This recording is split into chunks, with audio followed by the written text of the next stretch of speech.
Hello, Galaxy. Chris Pirillo here. You've tuned into another live edition of the Locker Room Daily Report, or TLDR for short, the podcast. I guess formerly known as the Chris Pirillo Show.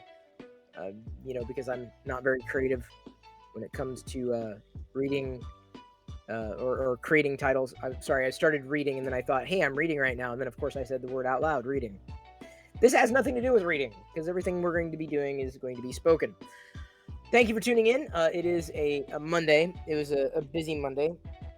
I ended up, as I was saying, blowing things up or setting things on fire, putting an idea out there about doing some kind of a tech event or another tech event. It's been years since I've really done a tech-focused event, and threw it out there and got a few bites back that have given me enough momentum to, potentially put a finer point on it and see about moving forward and figuring out how to make something happen, because I'm not the kind of guy who's just going to sit around and wait for something to happen to me. I make it happen. So anyway, my head has been there for the past day. The tech event that I've been talking about is something that would be great, maybe, or better for people like me, not so much people like you, unless you're someone who's a creator as well, because I'd want to focus specifically on people who create with technology. So whether they be people who create tech content or just create with technology, and let's face it, that's just about everybody these days, and specifically crossing over that type of individual with what is happening with the tech of content creation. And these days, that is specifically in the realm of AI. Like it's happening, and it's happening now, and it's in the immediate future.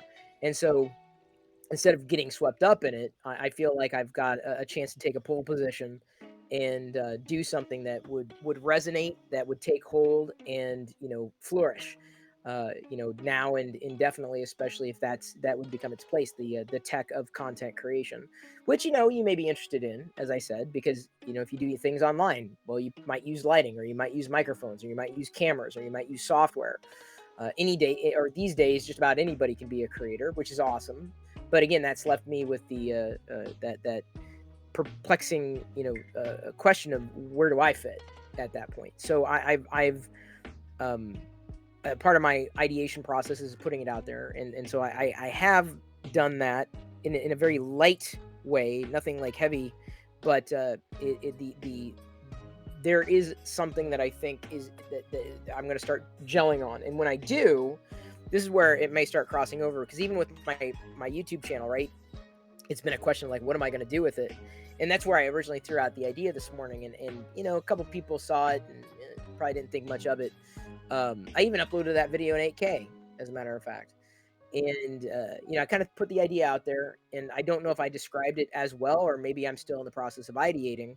But if anything, I might end up turning it into a vlog of sorts, like, all right, working on this event day 1, day 2, day 3, day 4, and then turning it into a vlog. Because I need to do something, and I don't know what that something is, but my feeling is it's got to be something like that. But it's just a part of it's a part of my process. Yeah, tech.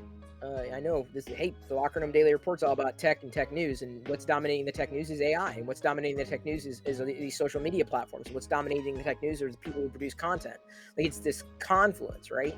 These are my interests, my personal interests, but that's another reason why I tend not to go too deep into the weeds with, talking about benchmarks or specs, because that quite honestly is not nearly as interesting to me. So let's go ahead and get things started, as the Muppets say. We're going to begin not with tech news. Well, I guess this is tech news. And by the way, we're at a dreaded 7. Please don't make me take down one of these. Okay, fine, I'll take it down. I'll take that. I'm going to nuke the headline ticker. It's going to come. It's coming down, because I hate the way this 7 layout looks. All right, you lose sorry, everybody, you're going to lose the headline ticker. This year ended up sharing on Discord. Chicken early access game can be added to your Steam account. I believe this is just the beta, so I don't know if this is going to be early, just for early access, but you can add it to your library if you want. That is currently free. Then he also mentioned that the Drunken Flight Simulator and Spring Bonus PC digital download is available from Indie Gala, so you can head over there and get that. And I may end up signing up for this, because there are quite a few freebies that he finds, that he posts here on. Well, you can wishlist it on Steam, but I guess there's the demo. But I believe that you can get the full the spring bonus full game for free on Indie Gala. So there's a nice little bonus. And then this one hit my radar too, and I'm glad he shared it. Lorelei is currently free on GOG. So there you go. Well, this one is definitely this is legit free. The other ones, yeah, free demo, early access, free-ish. Right. This one's definitely free. And so if you have not signed up for GOG, add it to your library. Even if your library is huge, well, you never know. Maybe you'll get the bandwidth. You'll be able to play the game. But GOG very often does giveaways. Of course, Epic does giveaways every week now too. So usually, and then of course Twitch with the Amazon Prime, you can get free games. So there's tons of ways of getting free video games without, having to do much more than lift your finger, if that. It's inconsequential to press, get the giveaway button, and then suddenly you've got a game that you didn't have before. Unless, of course, you already had it, at which point, a free game isn't worth a lot. I did post some things in TLDR on the Discord server, but I am going to probably look at, depending how all this goes, I'll probably look at the Tech News stream as well. The headline, the ticker thing that I had showcased, but I took down because I can't stand the 7. Actually, here, I'm going to, here's the way I can stomach that view. If I nuke one thing and then do this and put it down there, I can stomach this view. This view is stomachable. It just feels more even, as opposed to that random one at the very bottom. But if I take out the background that I normally have behind the headlines, that just looks better. I feel it looks better. Maybe I'm the only one who cares. Story of my life, I'm the only one who cares. But I feel it's better. I feel to have that ticker than not. So see, I worked around the problem that I had. Cubomatic, aka Other Files, posted this: pain in the tech industry is beginning to hit the rest of us. Shock. Like I said, U.S. jobs is connected to the sector. You never let an opportunity for a good, thoughtful resizing be lost. So this is unfortunately tied behind a paywall, but which is really sad and unfortunate. I am not going to get a WSJ subscription. Sorry. But the bottom line is, just because you're not in high tech or just because that's not your job, all the more reason you should not be, what's the word? Schadenfreude? I think that's the German word for laughing at somebody else's misfortune. They shouldn't do that. Well, good. Tech should have fired it. I've seen there's a certain wing of a political party that's all excited because, they needed to be downsized. And no, it was bloat. You don't understand. It will hit you too. Maybe not directly, but indirectly. In some cases, directly. Twitter is a veritable dumpster fire. Things are breaking in weird places. And I'm not the only one to report that either. And I don't want that to happen. I don't want any of this to happen. Why would I want that to happen? Why would I want this to happen to anybody? So either way, don't expect that just because it's not your job, that your job isn't going to be at risk, or the products or services that you use aren't going to be at risk. It's all connected. And I don't just mean, I don't have Facebook, therefore the Facebook layoffs don't matter. Or I don't use Amazon, therefore that Amazon announced another 9,000 people getting laid off on top of the 11,000 and then prior layoffs. I'm telling you, man, it's layoffs are hitting the industry hard. More and more every day. Yeah, but that gets me, again thinking I really didn't have an official job. Whatever the hell that was. Until Tech TV was probably, so I had obviously college jobs and, jobs in high school, but the first real job that I might have held was at Tech TV. And even that was, it was a job. I had responsibilities, but that was fun too, because I hosted a TV show. Intel was probably my first, so I've had real jobs before, but Intel was a first real, this is a job. Yeah. This is what you're going to do. This is how you're going to do it. This is blah, blah, blah. So I got my taste for it. I could do it again. It wasn't necessarily my favorite thing to do, but I did enjoy parts of it. I learned a lot about myself. But when these things hit the industry, I'm thinking, the job prospects they're in the toilet. I can't just sit around and wait for a job to happen. I gotta take contract work, or I gotta figure out how to make something out of nothing. And that's what I've done my entire adult life. I've made something out of nothing. So it's time for me to try to make something out of nothing again. It's time, because I can't go to get a job that's going to pay nearly as much as what Intel would have paid. I can't get a job that might fit me better. I'm going to have to do contract work, ad infinitum, and that's going to leave gaps. So I've got to do something so that I can actually stay active. I mean, and not just pay the bills, but like keep myself energized and interested in driving forward. So hence, when you've got these big companies or companies that are laying people off, and people are getting laid off, a lot of them are going, what do I do? What do I do? Where do I take my skills? They're not used to being independent. But now you've got the ability, or a better ability, to take your passions and interests and turn them into a career, right? As a creator, and all the stresses that come with it. And there are stresses. It's not easy, not by any stretch of the imagination. But that is where, I feel that there's an opportunity, even in a downturn. People they're not going to stop working. They're going to look for other ways of generating revenue. One way, an easy way, quote unquote, easy way of generating revenue is, well, set up a YouTube channel, set up a Twitch channel, set up a this, set up that, sell things online. Where do I start? How do I get started as a creator? So again, the timing of an event for content creation and technology and AI, which is not stopping despite layoffs, and the ecosystem that enables the prospects, from brands to platforms, it's a perfect timing for it, because you got people who are either quitting their jobs, looking for something else to do, or they got laid off and trying to find something else to do. They're not finding the job, so they want to do something. So, I've now been caught. I've been caught in layoffs in the past. I've had to lay off too. As the operator for Locker Gnome, years ago, Locker Gnome used to have employees. Then, after a while, we haven't had an employee since like 2004. Well, I am the employee.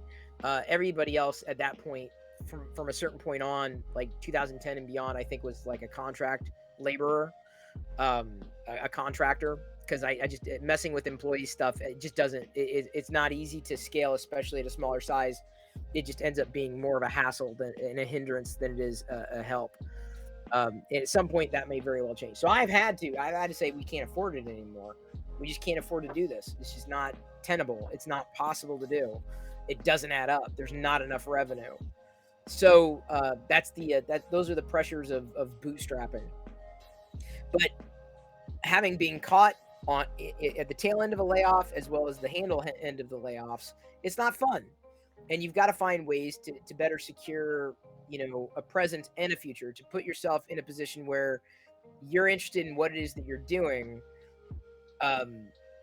such that, when another job prospect pops up, whether or not it's going to be interesting for you. And that's what I found. I'm looking, I'm like, this is just not, I don't think it could be imposter syndrome, but a lot of the job, prospects that I've seen I'd be paid less than I was at Intel, and they have like a hefty amount more responsibilities, and it was kind of interesting, but like, unless it was like a perfect match, I just don't know if the stars are going to align for something like that again. So I can't sit there and gamble, and knowing full well that we're not going to come out of this slump for years. What am I going to do? I mean, luckily I've planned ahead, and we're okay, but that doesn't mean that we shouldn't be saying, no, we need to fix this now, because, if there's a game in life, it's to be able to retire sooner rather than later. Or, and so to do that, you have to have resources, not just burning through resources willy nilly. You got to nail them down. You've got to have a plan. So yeah, I mean, we're in an interesting time with technology. We're in an interesting time with the economy. We're in an interesting time with, people being able to take their own passions and interests and parlay them into a life. And and I would say that started when I started back in the mid 90s. That's when it started. But really, genuinely. So it's nice to still, be doing something, even though what I'm doing now, this content thing, is not, content itself ain't going to pay the bills for us. It's not going to work. There's got to be something more. And so, if I can dovetail that into what I do, again, it starts to make sense to future-proof myself, so that if I do get a job and need to get a job, I've got experience that can more experience that can come with it. Or when I get a job and I get laid off again, I have more experience to fall back on, right? So I don't like putting my future, having done it before and taking on the risk. It's a risk I feel I can mitigate. It's a risk I feel I can manage because I've had that risk before. And a lot of the people who've been laid off never had that risk. Never had it. Never did anything on their own. Don't know the trials and tribulations, how challenging it can be. Even when the stars align, it can be a challenge.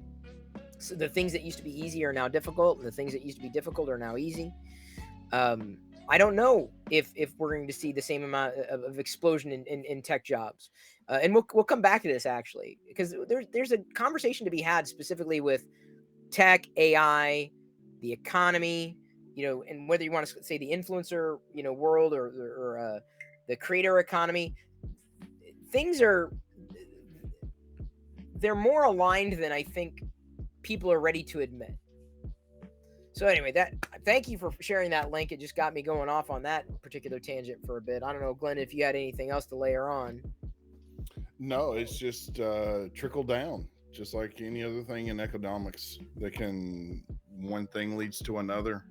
And of course, you're going to feel the hits eventually. It may not be right away, but you're going to feel the pinch from all of these layoffs in one way or another. It's inevitable. Hang on. Sorry, Glenn, I just saw something. Yeah, you're good. Breaking news. What is this? Oh, someone who's on. Hang on, I gotta edit the post. I think someone who is on. Did he do it? The guy who did something we're gonna showcase.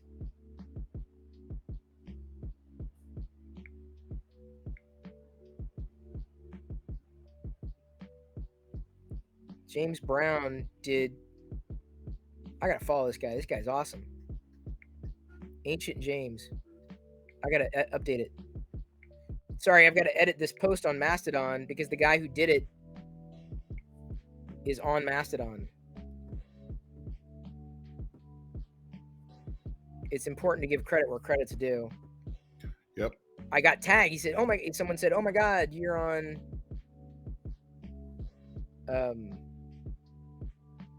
Oops. Ancient James is his handle. This is a lot easier to do on the desktop than I should have. In fact, let me do it on the desktop. Have you ever done that? You're like sitting in front of you know what? This would be easier to do if I was doing it on something else. And I'm literally sitting right here on the desktop. And you're at something else. So, and that's another thing I love about Mastodon is that you can edit posts. So now I can give credit to give him a little bit of woofy.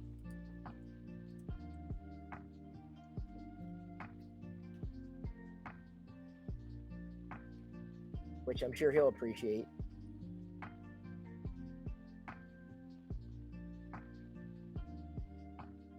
I need to give credit immediately. I have to wait. I guess we'll jump right. I mean, spoiler alert: you can now run Doom on a Lego brick. This was going to be an article that I was going to share here.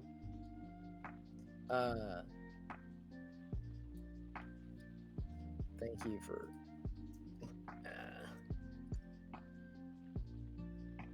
There we go.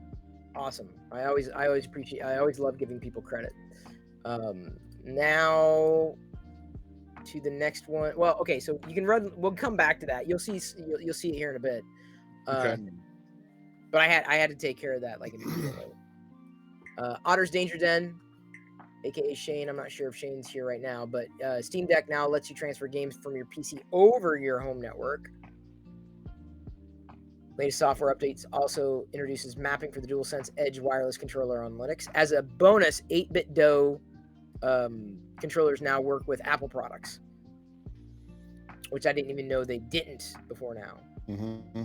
All great news. I'm excited about the file transfers over the home network now with the Steam Deck. Why was it that hard to do before? No, it's just an ease of use thing for me. That where you don't have to worry about docking it if you wanted to, or using the USB cable. It's still probably going to be faster, of course. but the transfer is going to be very, very cool to be able to do it that way. Yeah. I guess having no experience, I'm not sure, I wasn't sure of the complexities. Yeah, it's just basically getting it to an SD card and downloading it through Steam Getting it to an for your internal. If you've already used up the internal amounts, like on me, I've got a 1 terabyte SD card on mine, and then it comes with 512 gig internal SSD. Which isn't much. No. Okay, it works for me. Or it works for you. It doesn't work for me because I don't have one. Right. Twitch. So I tagged everybody on Discord. Whether or not it actually resonated, I doubt. But the front page, to be considered to be in front page rotation, you had to have 300 organic subs, not sub gifts, not Amazon subs, Prime subs.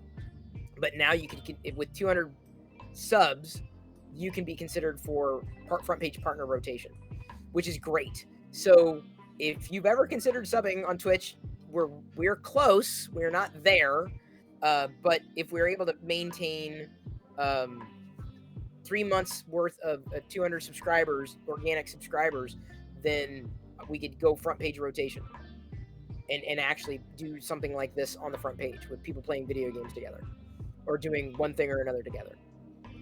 It would be pretty wild, but it's kind of out of my hands. Anyway, so that I thought was pretty big news. They dropped it by 100, which is awesome, but we're not there. We're not there, and I'm not sure.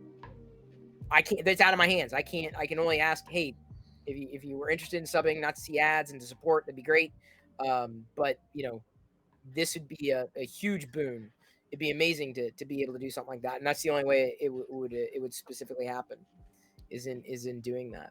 Speaking of Twitch, I think Saturday I'm looking to raise some money for GRB's friend Malik, who ended up getting injured after doing something rather heroic. So Saturday, I think I'm going to be doing a Subservient Chris to try to raise money for him and make an effort around that. So I haven't done a quote unquote charity stream in eons, not since Gimpy God. But yeah, I'm thinking Saturday we'll do something along those lines. Monkey Chris, if it's possible, if someone donates, to the cause, then I'll be a Subservient Chris and I'll be Monkey Chris. Sure, why not? Why not? It's part of the fun of doing Subservient Chris. Absolutely, it's all in a good reason. So here's the video. Your Lego minifigures can play Doom by moving this motion sensing Lego computer brick around. So look, he's playing Doom on a little brick, on a Lego brick. That's ridiculous. What? Like, it's just, what? I just think it's awesome. I mean, why not? You can play it on anything else. Now it's Lego brick time. Here, I'm moving. Yeah, that's fine. I know this weird layout looks weird, but it's hard to accommodate that StreamYard logo. Well, here, let's do it down here. I'm moving everything around. Yeah, it's for real. This is what I was referring to. So I had to give the guy credit on Mastodon, and I don't know if I don't think I tweeted it out. I did share it. This is the kind of thing that I find fun to share on Mastodon. Twitter would just nerf the engagement. That's so cool, though. Yeah. It's pretty wild. I mean, like, there's no practical use for it. No, not at all. But no just to say that I played Doom on a Lego. Microsoft's planning to offer its own Xbox App Store on the iPhone as soon as next year. Now, this is, again, depending on how things, play out. Because, here we go. A new piece of legislation that will go into effect in the European Union in 2024. Previously reported, the DMA will require that Apple loosen its grip on the iPhone and allow third-party App Store alternatives for the first time. So I guess as long as they're curated app stores, I don't have a problem with that. I'm sure Apple does because they're losing revenue, right? They're losing the transactions or potentially missing out on those transactions. But I think that's great. I mean, it annoys me that Samsung does it, because Samsung very often will duplicate apps. Like, there's nothing useful about it. It's just, um, it's like I can get to the same app, like the Amazon app. I can get from the Samsung App Store or the Google App Store. I'm like, Samsung, what are you doing? Like, I understand you doing your own thing and putting your own apps in there, but like replicating, not a good idea. So this is good in the sense that Xbox, would have their own apps available, directly, and maybe then, other platforms would follow suit. Why leave money on the table with all those iPhones out there? You'd be stupid not to if you could. Oh yeah, think what this is going to do for Game Pass. Oh, big time. Huge spike in controller sales just for iOS devices. So here's the thing. Right now, I mean, if I could figure out how to do it effectively, okay, so where does this fit? Well, I'm trying to figure out how would I easily live stream a game. Well, you got to download that, you got to install this, and you got to make sure that works. But now, if I had, let's say, a 12 point, I mean, this would be an iPad use case. If I had a 12 point whatever inch iPad and playing a game on it and connecting it to compute, because it's easy, it's point click simple, it's there and it's done, right? And that's I'm all about that simplicity. So yeah, that could be a boon. I would get an iPad specifically for gaming, not anything else, but I'd get that just as a specifically like a gaming screen. Yeah, it'd be the perfect gaming screen. I mean, especially with the 12.9 inch. Right. You're right there at that 13 inch with the high refresh rate. Why not? I'm all in. I've already got one. I'm ready for the App Store. Let's go, baby. So it'd be hard to pass up certain deals, especially if you love playing games. So, I feel like this could really help Apple in a big way, because of all the devices that are out there, and giving, let's say, companies like Microsoft a lot more freedom to be able to distribute apps, on those platforms. So what's next? Steam? Epic? What's to say it's just Microsoft? Like, if Microsoft can do it, why not any other company? I mean, it's sky's the limit. And we've already said, very clearly, at least I've already said very clearly that I believe the future of gaming is streaming. It's not, I mean, I don't think it's going to be in managing downloads. Personally, I can't imagine it being tied into just managing downloads. So that could be happening. Microsoft is going to be bringing their platform there. So you're a PC gamer though, Glendon. I'm like, why does that titillate you? It's just another way to do it, especially on the go. Like if I'm laying in bed at night, that was what drew me to the Steam Deck, was the fact that I'm not tethered to my PC in order to get that PC experience. Well, but see, I don't know if I'd use it I don't know if it'd be a bed kind of system. I don't know if I could see it though. I should say, I don't know if I would see it as a bed-esque system. I could give me a Bluetooth controller and have it on a stand. Okay, you'd have to get a stand. That's what I'm saying, and it would have to be something that would be stable. That would be the thing that would be. I would understand the Steam Deck for that use case, but even right now and having a Switch, I would never play it in bed. When I'm in bed, I'm usually watching TV or sleeping. Very very rarely. Usually, by the time I go to bed, the wife's already hogged the television, so it's Plan B for me, which is always games. See, I'd probably set it up like right here. Like, but you got this big screen here. I'm like, yeah, but the PC and Windows and getting things to work, it's just easy to go tap. And then, I'm just like, I'm all about the easy use. I know that sounds crazy, but I'm just all about the easy use. So Runway Research, they had a hand in Stable Diffusion, and I'm glad to see that Marcus is here. Don't know if he caught the news. Gen 2's next step forward for generative AI, multimodal AI system, and generate novel videos with text, images, or video clips. So the idea is with this, let's go ahead and mute it. You can create like 1 to 3 second long videos using AI. AI, I believe, has generated these video clips. And this is from the company that created or had a hand in, or some of these video clips, like these clips. Mm-hmm. They're showing I believe the iterative, how they started it and where they are today. Oh. And these clips were generated. So when I talk about, like, all these content creators are like, oh, I'll be fine, ChatGPT, it's, and like, no. You don't understand. Like, this is happening now. This isn't the future, people. You could you could type something and then bam, done. You've got a video clip. Yeah, but it's not high quality. Well, you don't understand. It will be high quality in a matter of like weeks, if not months. Like, it's gonna have 3 seconds. That's not long enough. No. You don't understand. It's gonna be 30 seconds. It's gonna be a minute. It's gonna be this is transformative.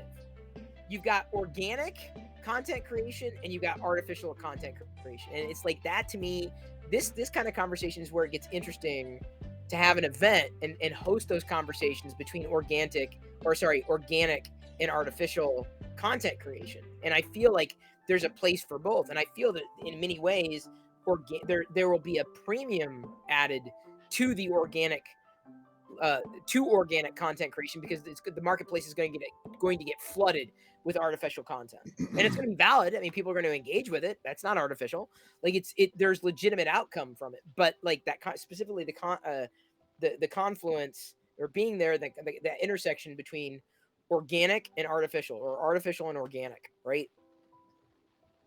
This is a big deal, and you think it's that far off? It's not. No. Like, it's coming, and it's coming into the hands of you.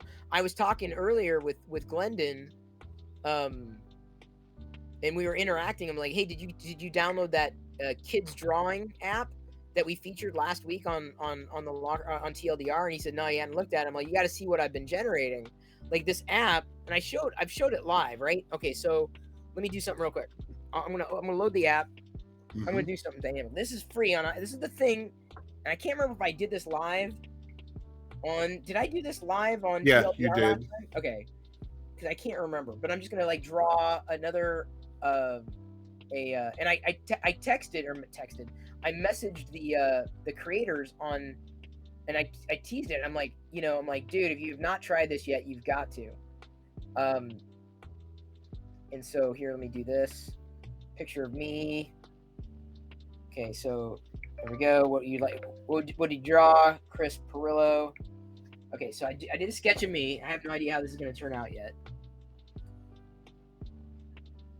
So look, like it's not great, right? It's not perfect. Sorry, it's really not. The screen is too bright.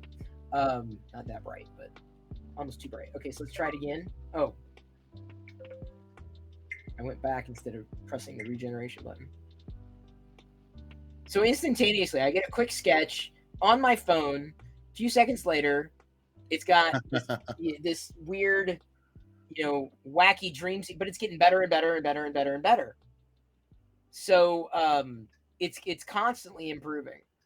And I for whatever it's worth, you're thinking, oh God, Chris, that was garbage. No. Let me show you the ones that I saved in earlier sketches. Look at that. This is like, what? That's cool. It has a problem with eyes and hands right now. I think that's a stable diffusion problem. But like earlier, look, there's me, right? But that's based on a black and white sketch of me, my caricature. It generated that. These are all faces on the same sketch. AI generated all of these. There's the dog one Glendon likes. Yeah, I like the dog one. But just like, I mean, a year ago, I could never have imagined doing something like that. I mean, I'm blown away at what this does and what this means. Like, I just kept doing, I generated, like, it's easy for me to sketch a Darth Vader. It knew Darth Vader. I was able to do like a ton of Darth Vaders. The app is called Kids Draw Anything. Hang on, let me.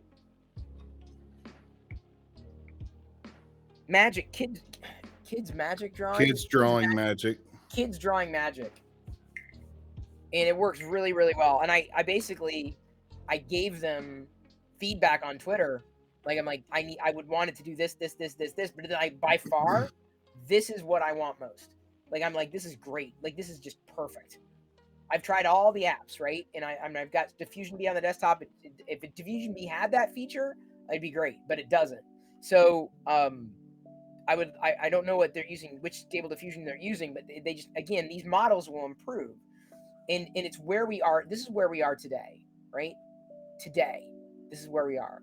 But what's it going to be tomorrow? What's it going to be next year? And I love having these conversations. I want to be a part of these conversations. I mean, it's wild.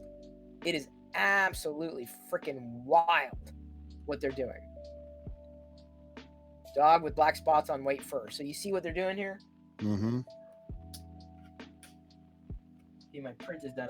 I did an Arabesh chance cube. Or not a chance, an Arabesh calibration cube. Turn untextured renders into realistic outputs by applying an input image or prompt. So there's motion tracking motion.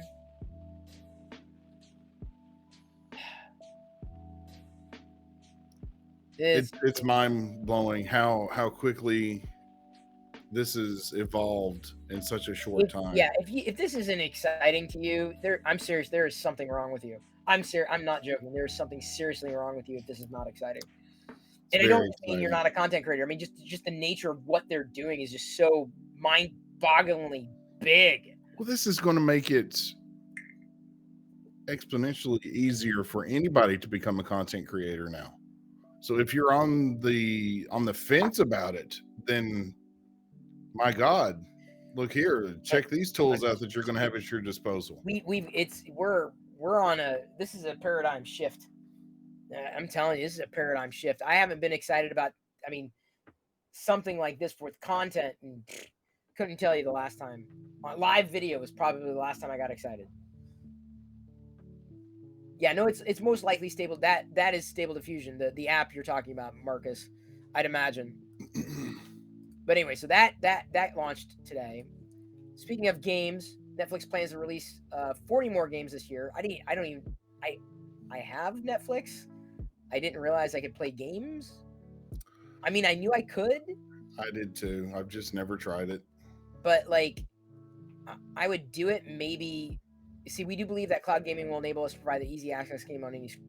See, I would do it probably on my Google TV, but I don't know if I do it on mobile. It's not as interesting on mobile. Like, I can just download an app for something. But if I'm already paying for it, maybe. Yeah. You know? So they plan on bringing even Monument Valley. Diana beat Monument Valley, as a matter of fact. That's a good game. It's a fun game. Monument Valley is. But anyway, so they plan on releasing 40 more games. Let's see here. Let me, hang on. I don't even know if I've got the app, but I don't even know if I'm even logged into Netflix. I had to do the sound effect there. Yep, got it. Sounded just like it. Categories. See, it's not even, I don't even have gaming as a category, so is it not on Android, I guess?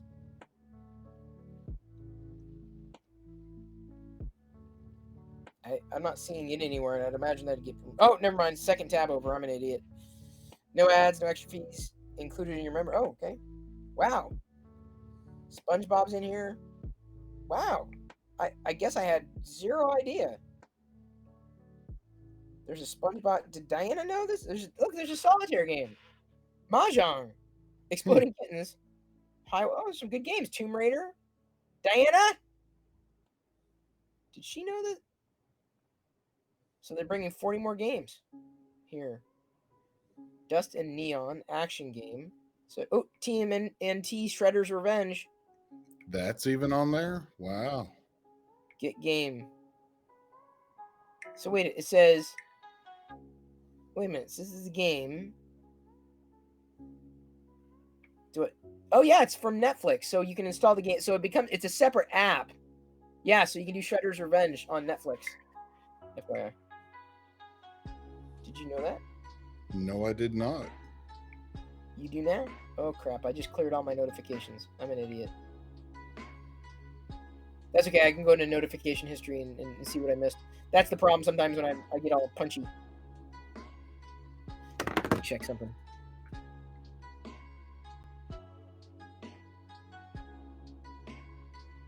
Make sure I've got something loaded here.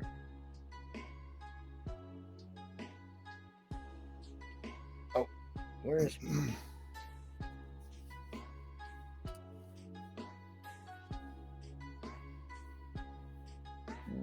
Where? What happened? Oh, there we go. Confirm. Oh, that's because it didn't make it.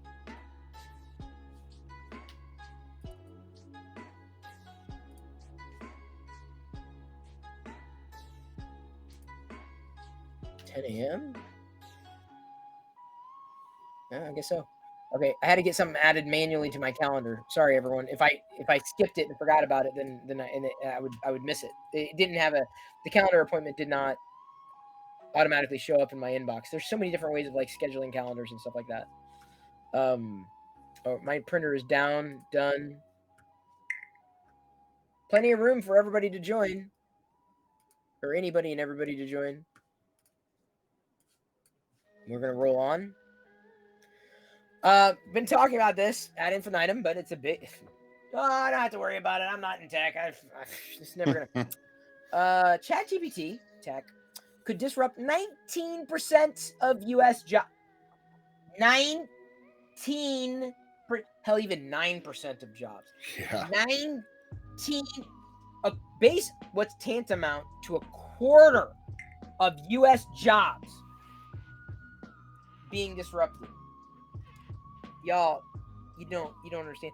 And I realize, like, I don't have like 1 billion people listening to me right now. I'd be lucky to have 12 people listening to me right now. But you don't realize just how big of a deal that is. So if you got a job right now, you think you're safe? Well, let's scroll and find out. So these are, it's listing in ranks. Like, these are the jobs that are potentially on the line: interpreters and translators, survey researchers, poets, lyricists, and creative writers, animal scientists, public relations specialists, writers and authors, mathematicians, tax preparers, financial quantitative analysis, web and digital interface designers, blockchain engineers, proofreaders and copy markers. Let's hear what else. News analysts, reporters, journalists, search marketing strategists, graphic designers, investment fund managers, financial... Dude, it's just the chance of you not having a job that you didn't create for yourself. Yeah. They ain't effing around. And this is just, by the way, that's just ChatGPT. That's not the entire industry. That's just ChatGPT potentially being disruptive. It's gonna get scary, dude. And I mean, it's interesting, but this is scary. At the same time, this is so incredibly scary because we don't know what's gonna get disrupted. We don't know how deep that's going to go. Attorneys possibly also on the line. Right. They're saying disrupt, not displace, but disruption leads to what? Displacement. Correct. So it's a thing. It'd be great to replace a lot of jobs like doctors and dentists. No, see, that's not gonna. I don't think that's going to happen. At least not anybody that I know of, or any entity that I know of is going to replace that. But it's a matter of time. It's just a matter of time. Disruption, it happens, and you may be on the upside of it, but doesn't take much to be on the downside at all. Your job is replaceable. That's everybody. And the sooner you understand that, the better off you're going to be. You're replaceable. You are replaceable. There are certain people who believe they are irreplaceable, but the problem is that can often cause problems, and that causes problems for a business. A business is not one person, just like a community is not one person. A platform is not one person. That's dangerous. That's very dangerous. And it's possible. Steve Jobs, irreplaceable. Apple changed. They didn't go out of business. Obviously, the opposite happened, right? But Steve Jobs was indispensable. Apple changed. The DNA changed. Some people don't see it. Some people don't care to see it, but it absolutely changed. For real. Yeah, not every business could survive the impact of someone who's critical to day-to-day ops. They couldn't do it. That's what's so dangerous. That is incredibly dangerous. So, it's important for you to recognize, even if your skill sets aren't directly impacted, the businesses that you you are a patron of are going to be impacted. Yeah, 100%. So yeah, this is it's a matter of time. This is just the start. It's a matter of time. It's like AI saying, "Oh no, we're not going to take over jobs." Just you wait. Just you wait. When there's not enough white collar work, when there's not enough blue collar work, when there's not enough work to go around, how are people going to pay? With prices being outrageous due to inflation, and two families basically, or one or two families owning all the food that you normally eat. How are you going to afford? You can't. It's hard to afford a bag of Oreo cookies these days. They used to be $3, which I thought was pricey. Now they're like $5-6. Not because the ingredients have gone up, because one company sets the price. They're billionaires. They're eating. They're fine. They don't care about you. They care about you as a customer, but they don't care. Clearly, they can get away with it, and they do, and people will buy it. But at what point can they no longer buy it because they don't have a job to buy it? This is what I'm saying is, so when we talk about displacement and what technology does to kind of push us down this path, I don't even think we can begin to fathom the impact that it has. This far-reaching impact, direct and indirect. So it's and I am, again, far from an economist. Not to say that every economist knows what the hell they're talking about, because most of them seem to not understand what the hell they're talking about, or very often their predictions don't come true. But I can sit here and tell you that this is what happens when disruption happens.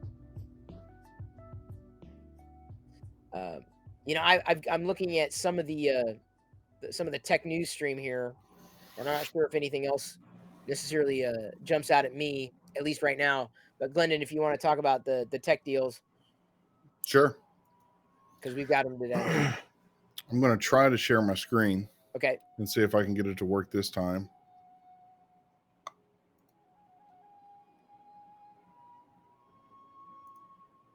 I'd start a second print, but I'm not sure what I want to print yet. First world problem. Yeah, this is I've got a few things that I've staged, and I've got something that a model that I've been waiting for, and I saw that Itor ended up he posted a teaser. He's going to be releasing a Fennec Shand figure. Oh, awesome. Yeah. So I'll be doing that. That'll be super easy, because that's just going to be basically black and orange. That'll be super simple to do. All things right. Can you see it? As soon as you share your screen,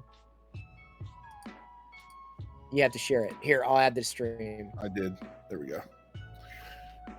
All right. So the first one here is the APC UPS 1500 UPS battery backup and surge protector. This one is actually a really good deal, 28% off. Normally $144.99. It is now, I'm sorry, normally $199.99 down to $144.99. So you're saving 28%.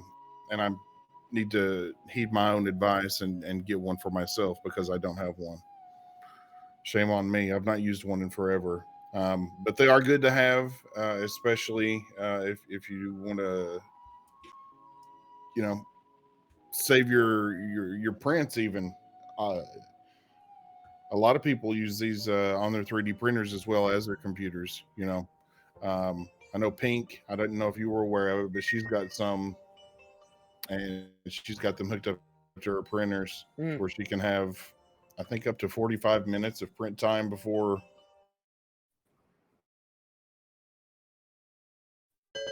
her battery runs out. Something for a good UPC, then UPS, then this could do it.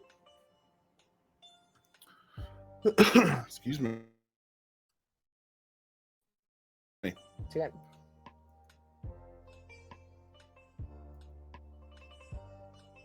Sorry, it closed down on me. Yep. really? No, we did. Are you? Oh, I was gonna say I didn't know. Go ahead, just keep talking Yep, through it. I am. I'm going to. All right, so the next one that I have here is a Power Beats Pro wireless earbuds. Of course, Beats is owned by Apple. So right now they are on sale. 28 right now for $179.95. They do have the Apple H1 headphone chip. So just like you would with your Apple devices, it's going to seamlessly connect with your iPhone or your iPad. Again, these are normally not this low. 28% off, $179.95. That's solid, especially if you're gonna get them anyway. Yep. And of course,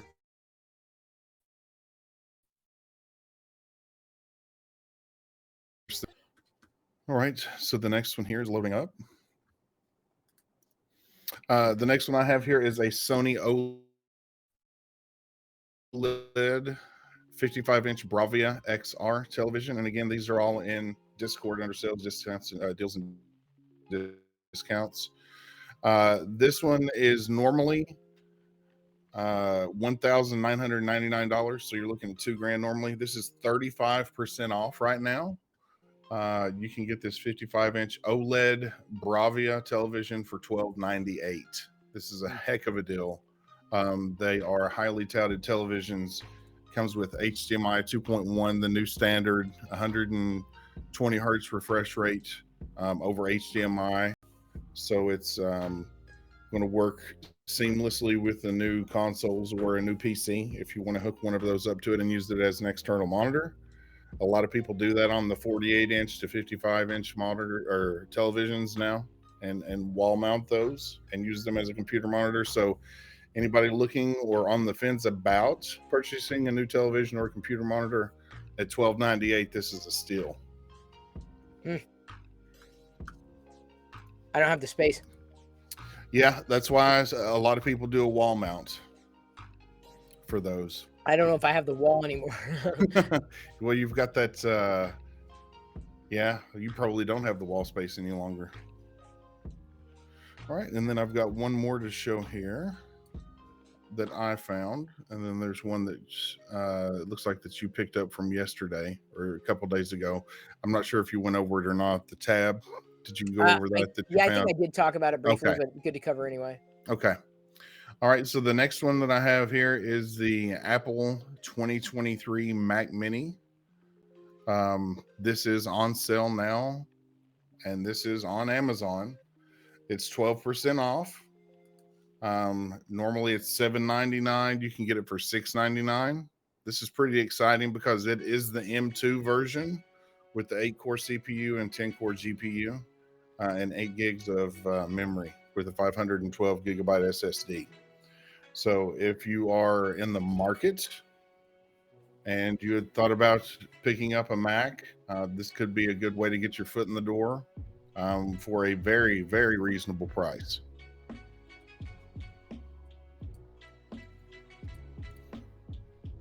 No, you can't see Glenn's screen because it crashed. Yeah.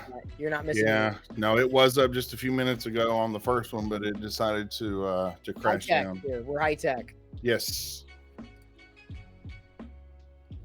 All right. And then the next one that Chris had posted from a couple days ago, I'll go ahead and reiterate that,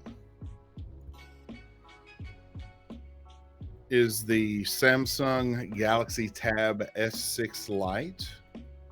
Again, this is on Amazon. It is normally $350. Right now, you can get it for 29% off. That brings your total, brings your total down to $249.99.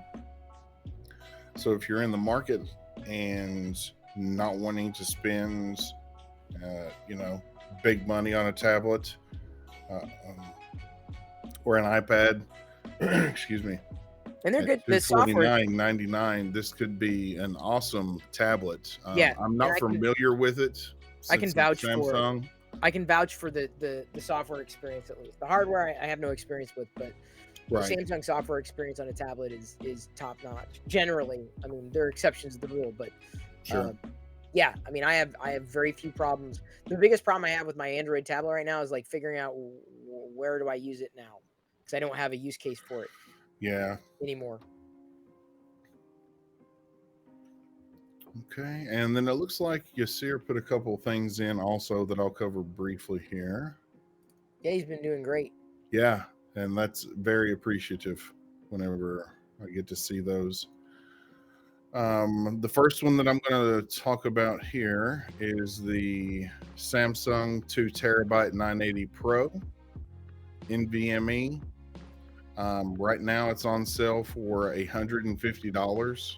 Normally it's $379.99, and that's free shipping, of course, because it's with Amazon. And it also has a $10 coupon that you can add to that as well.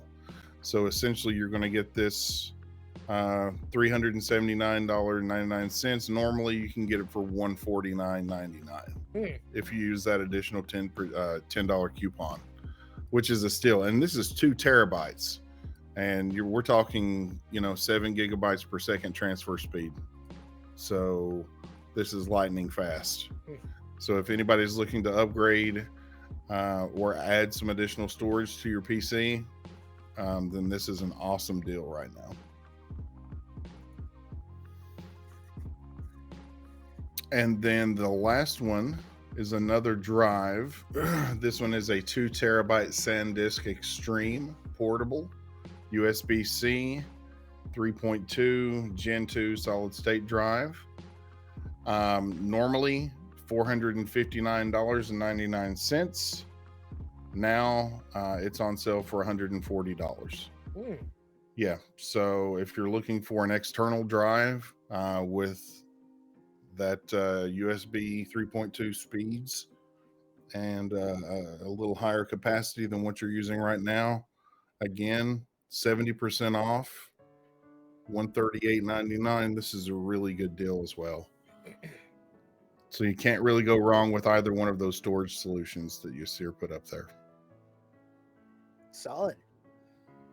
And that's all of those. Awesome. Well, we had a packed show. Appreciate everybody tuning in and listening. Never really know what's going to get covered, but it's largely contingent on the articles that I see or the news that I find or the perspectives that I might have or the deals that we're able to surface. Thank you, Glenn, and thank you everybody for joining. I'm going to go ahead and wrap it up, make this another podcast episode in the can. I love you. I appreciate you. At this point, I'm going to leave you to your own devices, and may the force be with you always. Now, we've got a 24/7 stream still happening right now, as you can see. Not a lot of people who are engaged. Usually weekday evenings, a little slow. But you're more than welcome to join us. Play some video games, do something geeky on the screen, 24 hours a day, 7 days a week at live.pirillo.com. We'll see you later.